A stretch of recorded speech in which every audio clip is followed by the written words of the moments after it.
All right. First subject that I want to tackle. It's something that I'm sure has come up in a lot of your lives as well as mine.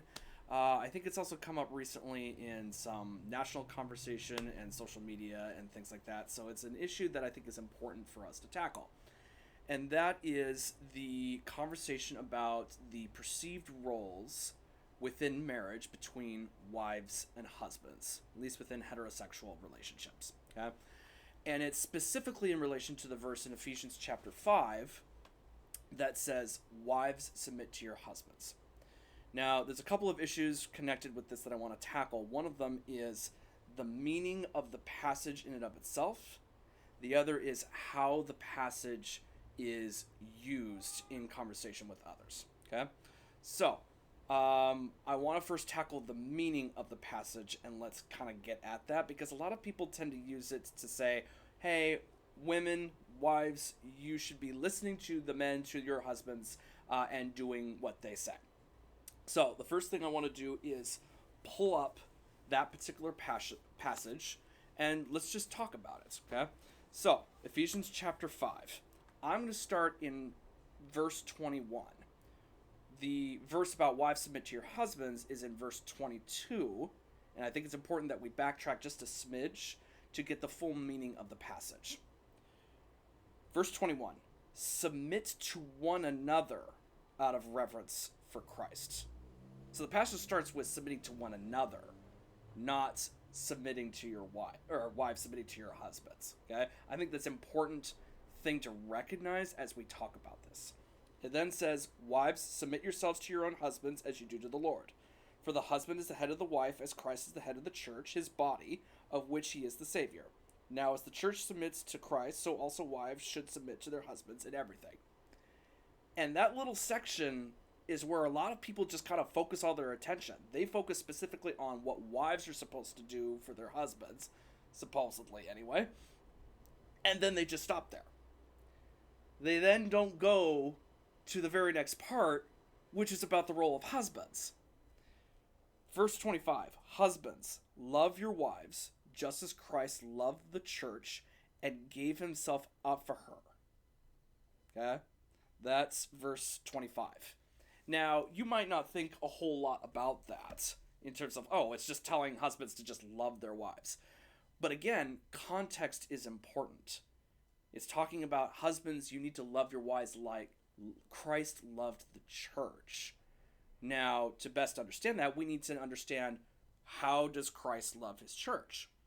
Well, Jesus, for instance, during his lifetime, in the Last Supper, for instance, washed his disciples' feet. Now, if you're not aware of this, washing feet in that day and age was, on the social hierarchy, considered to be one of the lowest things you could possibly do. Because people didn't have closed-toe shoes. They just had sandals. So they're walking around in the dust and the desert and getting their feet absolutely filthy. Just dirty as all get out. So to wash someone else's feet is one of the lowliest things you could do. Is really reserved only for like the lowliest of servants in that day and age. So for Jesus to model to his disciples, hey, this is how you treat other people. This is what you are supposed to do. You are supposed to serve other people if you are my followers.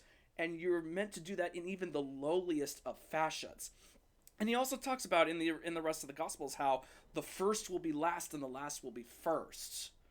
And all of those kinds of things. So Jesus really models and talks about and teaches this servant attitude.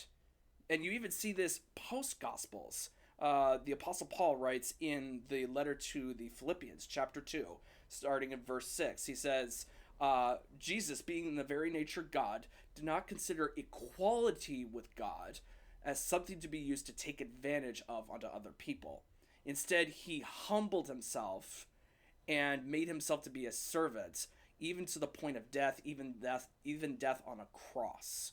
So Jesus really models this servant-like attitude. So when Paul is talking in Ephesians about husbands loving your wives like Christ loved the church, he's talking about a servant attitude that husbands are meant to take towards their wives. I think we could also refer back to what we see with Genesis chapter 3, going all the way back to Adam and Eve, because, first of all, Jesus is mentioned as the last Adam in 1 Corinthians chapter 15, I believe it is. Now, Adam and Eve in Genesis chapter 3, this is what's not commonly known as the fall. Adam and Eve fall to temptation by the serpent. Now, if you're like me, growing up, I thought, like, Eve got tempted by the serpent. Eve ate the fruit. Then Eve went and found Adam, got him to eat the fruit, and then they both ended up like, okay, now we've betrayed God. And so I almost felt a little bad for Adam, because it's like, what if he just didn't know? But that is a misunderstanding of what happens there.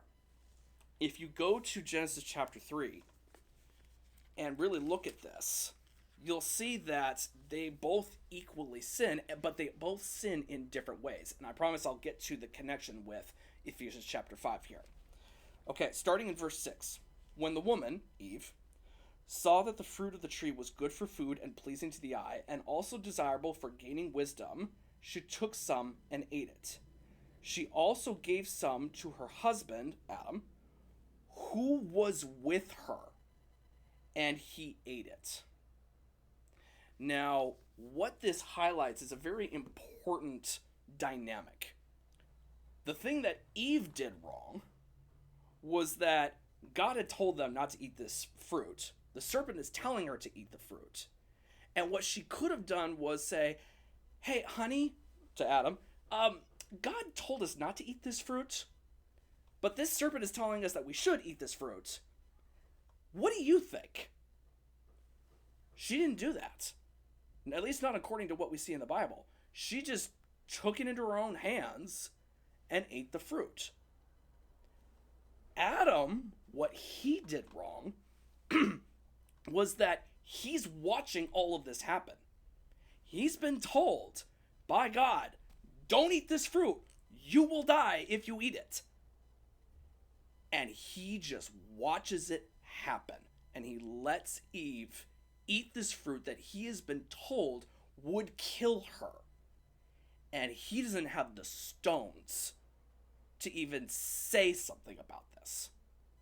So, the reason why I bring this up is because what Jesus did, in contrast with the first Adam, was he had the courage to serve his bride, the church. The church is often known as the bride. Okay? He serves his bride to the point of even being willing to die for her. That is an incredible amount of courage. And it's the kind of courage that is being encouraged for men to do, for husbands to do with their wives in Ephesians chapter 5. Wives, in submitting to their husbands, is similar to what Eve needed to do in the garden. Submission in terms of trust. Eve didn't trust her husband by even just asking him. So when that particular passage is being read, when you read that passage, I believe a more accurate interpretation of that word submission isn't just do what they say, but as a, because you love your husband, trust your husband. Don't just go and do your own thing. And husbands, you need to love your wives as well and not just do your own thing. It's about submitting to one another, as Ephesians chapter 5:21 states. That's the meaning of the passage. Now, the greater point in my mind, however, is how the passage is being used. See, oftentimes the passage is used as a way to say, hey, women, wives, you should do what I tell you because I'm the husband. Or saying to other people, hey, you're supposed to listen to your husband. You're supposed to just do what he says. It's really kind of this throw your weight around kind of feeling. And the thing is that doesn't really jive with what we have learned from Jesus. Again, Jesus was very much about servant mindset, washing his disciples' feet, caring for them, The first is last, the last is first. He modeled this servant attitude. Philippians chapter 2 again mentions, like, he could have thrown his weight around. He could have used his power and authority to say, you should listen to me. You should do as I say. He didn't do that. Now, don't get me wrong, he taught and he encouraged people and told people this is what you need to do in order to live a healthy life, and to live a life that is in line with God and his teachings and his rulings and his laws. But he never said, oh, because I'm God, you have to listen to me. He never threw his weight around like that. He never forced people to do what he said or to believe in him. And so for anyone to say, oh, because you're the wife, you're supposed to do what I say, that doesn't jive with the servant mindset that Jesus teaches and models. It's actually even un-Christ-like for someone to say, oh, wives, you should just do what your husbands say. Or, because I'm the husband, you're supposed to do what I tell you. Jesus never threw his weight around. He never just used his power and authority to get what he wanted.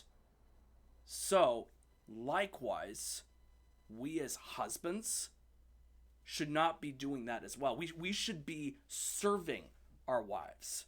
And wives, like, yes, listen, work with us as a team, trust us. But that doesn't mean that you don't have any sense of autonomy, right? We submit ourselves. We love each other. We give to each other because we care about each other. So if anyone tries to throw their weight around towards you like this, or tries to tell you to just do what your husband says or whatever it is, that's a total bunch of BS. Don't listen to that. That is never what Christ intended. We see throughout the course of the Bible how God is very much about giving and blessing to his people. And Jesus was all about a servant attitude. So, in sum, don't throw your weight around. Don't allow other people to throw their weight around onto you. Submit to each other. Love to each other. Trust each other. Okay? I think that's all I have for today. I hope you have a good rest of your day. And God bless.